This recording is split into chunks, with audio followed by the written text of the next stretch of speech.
Assalamualaikum warahmatullahi wabarakatuh. Baiklah, pada kesempatan kali ini saya Sasa Sabila dengan NIM 1804364 akan menjelaskan atas tugas perkuliahan minggu 12 Sistem Informasi Manajemen. Langsung saja ke pertanyaan pertama berasal dari buku Kelly pada halaman 177. Pertanyaan pertama, jelaskan mengapa penting untuk menangkap dan mengelola pengetahuan. Manajemen pengetahuan penting karena meningkatkan efisiensi kemampuan pengambilan keputusan organisasi. Dalam memastikan bahwa semua karyawan memiliki akses ke keahlian keseluruhan yang dimiliki dalam organisasi, tenaga kerja yang lebih cerdas dibangun yang lebih mampu membuat keputusan yang cepat dan tepat untuk menguntungkan perusahaan. Tidak lebih penting dari sekarang untuk mendapatkan pengetahuan dari para profesional dan membuatnya mudah dibagikan sebelum keahlian dari pengalaman mereka hilang selamanya. Tidak hanya penting untuk melestarikan pengetahuan, tetapi nilai real diperoleh dari penerapannya dalam aplikasi pendukung keputusan untuk meningkatkan peran personal organisasi jika terjadi kondisi abnormal. Pertanyaan yang kedua, bandingkan dan kontraskan pengetahuan eksplisit dengan tacit knowledge. Pengetahuan eksplisit berarti pengetahuan yang dapat dengan mudah diungkapkan, ditulis, dan ditransfer dari satu orang ke orang lain. Sedangkan pengetahuan tacit adalah pengetahuan yang diperoleh dari pengalaman sendiri yang tidak dapat diungkapkan dengan mudah melalui kata-kata atau gambar. Kemudian, tujuan dari pengetahuan eksplisit logis dan bersifat teknis, sedangkan pengetahuan tacit bersifat subjektif, kognitif, dan pengalaman. Pengetahuan eksplisit telah dikodifikasi, sedangkan pengetahuan tacit tidak terkodifikasi. Kemudian pengetahuan eksplisit mudah dipindahkan, sedangkan pengetahuan tacit sulit untuk ditransfer. Kemudian pengetahuan eksplisit diakuisisi melalui deduksi logis dan pengalaman langsung, sedangkan pengetahuan tacit pengalaman langsung dan analisis mendalam, observasi, pencarian fakta, dan lain-lain. Sedangkan untuk menyimpan pengetahuan eksplisit dapat direkam dan disimpan dalam bentuk fisik atau elektronik, sedangkan pengetahuan tacit ini menentang tidak bisa disimpan atau direkam. Yaitu pertanyaan nomor 3 berasal dari sumber buku referensi lainnya, yaitu menjelaskan bagaimana infrastruktur manajemen pengetahuan dan mekanisme manajemen pengetahuan menjadi persyaratan mendasar untuk membuat sistem manajemen pengetahuan berjalan dengan baik. Manajemen pengetahuan atau knowledge management yang dipandang lebih powerful sebagai sumber daya penting yang menjadi syarat terciptanya keunggulan bersaing bagi individu, unit, departemen, maupun organisasi. Manajemen pengetahuan yang efektif memerlukan perspektif multidimensi, yaitu gabungan dari manusia, teknologi, dan proses. Kemajuan teknologi sangat mempengaruhi banyak aspek dalam manajemen, struktur, dan aktivitas tugas organisasi. Teknologi informasi selalu mengalami perubahan dan perkembangan yang cukup pesat. Perkembangan ini dapat dikatakan sebagai kekuatan pendorong yang sangat besar bagi meningkatnya minat organisasi terhadap manajemen pengetahuan. Peran sumber daya manusia sangat diperlukan untuk mengadopsi segala perubahan yang terjadi. Organisasi memiliki peran penting dalam mempengaruhi daya inovasi dan kemampuan organisasi dalam menyerap pengetahuan. Organisasi juga melakukan inovasi dengan lebih baik disebabkan organisasi tersebut memiliki visi atau lembaga penelitian dan pengembangan canggih. Organisasi yang mampu bersaing adalah organisasi yang mampu belajar dan kreatif. Hal ini hanya dilakukan apabila interaksi berupa aktivitas berbagai pengetahuan, knowledge sharing di dalam institusi terlaksana dengan baik. Pertanyaan selanjutnya yaitu jelaskan contoh perusahaan di Indonesia yang telah menerapkan knowledge management system dan paparkan perubahan yang terjadi sebelum dan sesudah penerapan knowledge management system tersebut. Contoh yang saya ambil yaitu pada PT Unilever Indonesia. Penerapan knowledge management dilakukan oleh PT Unilever Indonesia. Yang pertama yaitu komunikasi pemasaran yang bersifat one voice, yaitu sistem komunikasi yang digunakan oleh perusahaan berbeda-beda, tetapi jika sudah dikoordinasi dan memiliki misi yang tepat, maka akan mudah meraih konsumen. Kemudian pengembangan SDM. Unilever Indonesia membuat strategi dan sistem human capital yang bersifat komprehensif. Kemudian adanya budaya coaching, yaitu seorang senior manager ditempatkan di satu departemen untuk membantu atau memimpin karyawan-karyawan yang tergabung di dalam departemennya.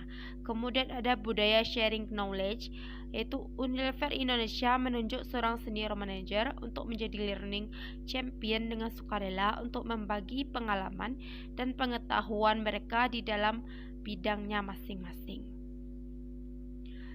Untuk implementasi knowledge management bagi suatu perusahaan sangat diperlukan karena tidak memberikan suatu pesan positif pada proses bisnisnya secara langsung maupun tidak langsung.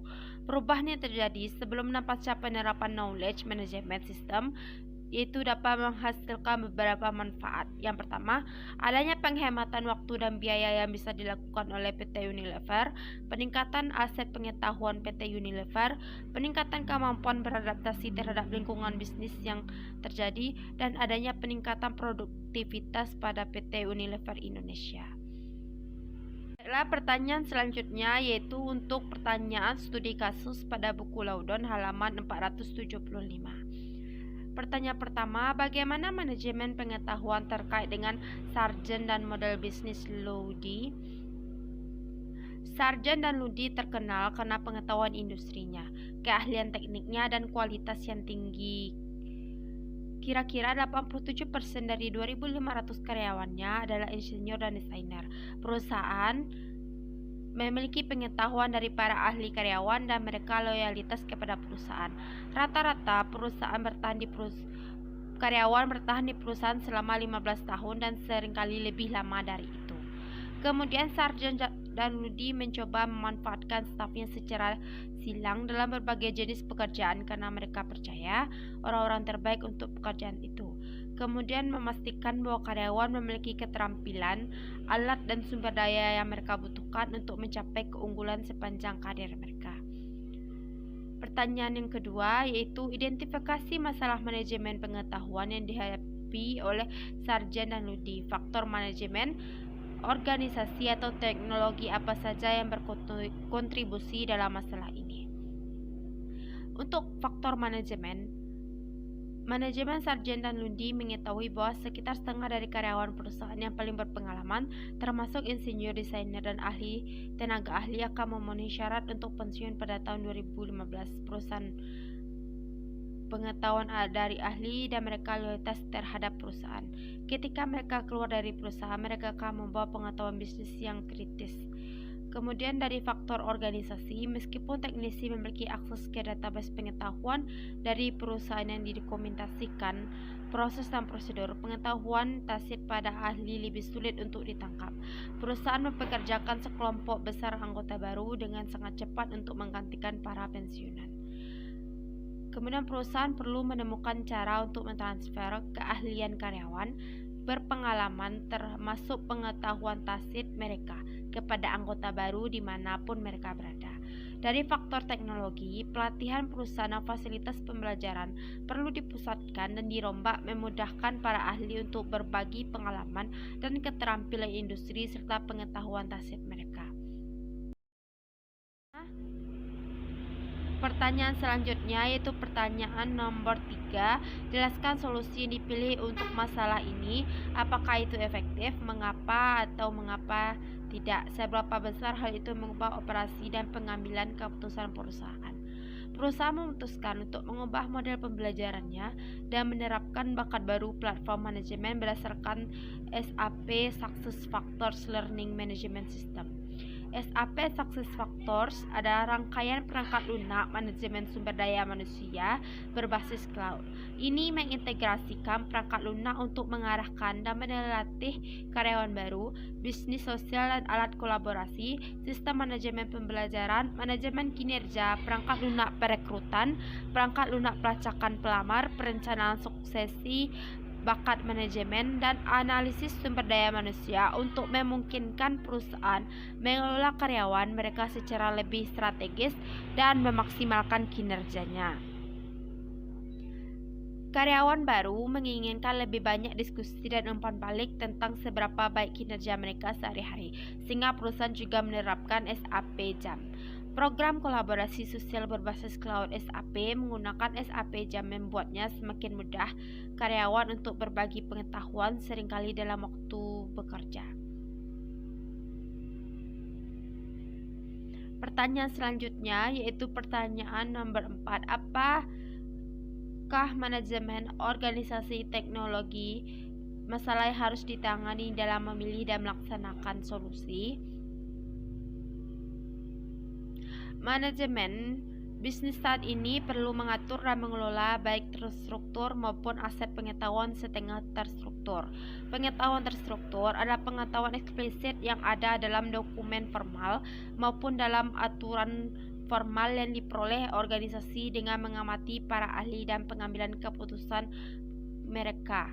Kemudian setidaknya 80% dari konten bisnis organisasi semi-struktur atau tidak terstruktur, informasi dalam folder, pesan, memo, proposal, email, grafik, presentasi slide elektronik, dan bahkan video dibuat dalam format berbeda dan disimpan dalam format banyak lokasi. Dalam segi organisasi, rapat tatap muka masih menjadi cara utama bagi staf untuk berbagi pengetahuan tren industri, praktek terbaik dan solusi inovatif. Tapi karyawan sarjen begitu terlalu tersebar secara geografis selalu bertemu langsung. Model berbagi pengetahuan perusahaan harus berubah untuk memberikan lebih banyak berbagi perusahaan dan percakapan karyawan secara online. Contohnya dengan banyak grup yang menggunakan SAP Jam, termasuk grup untuk topik teknis tertentu seperti termohidraulik dan grup non-teknis seperti grup untuk wanita di kepemimpinan. Karyawan dari semua tingkatan dapat menggunakan Jam untuk mendiskusikan topik yang diminati, menemukan jawaban pertanyaan dan periksa fakta. Kemudian dari sisi teknologi, selain meningkatkan pembelajaran karyawan, alat tersebut telah meningkatkan karyawan keterikatan. Percakapan di SAP Jam telah mengidentifikasi area untuk peningkatan proses dan masalah yang membutuhkan perhatian staf teknis segera. Masalah utama dalam mengelola pengetahuan adalah penciptaan klasifikasi yang sesuai skema atau taksonomi untuk mengatur informasi ke dalam kategori yang bermakna sehingga dapat diakses dengan mudah. Setelah kategori diklasifikasi, pengetahuan telah dibuat setiap objek pengetahuan perlu diberi tag untuk diklasifikasikan agar dapat dengan mudah diambil. Sistem manajemen konten perusahaan memiliki kemampuan untuk menandai, berintegrasi dengan database perusahaan, dan penyimpanan konten dan membuat perusahaan portal pengetahuan yang menyediakan satu titik akses ke sumber daya informasi. Baiklah, hanya itu yang bisa saya sampaikan. Apabila ada kesalahan saya mohon maaf. Saya sudahi dengan wassalamualaikum warahmatullahi wabarakatuh.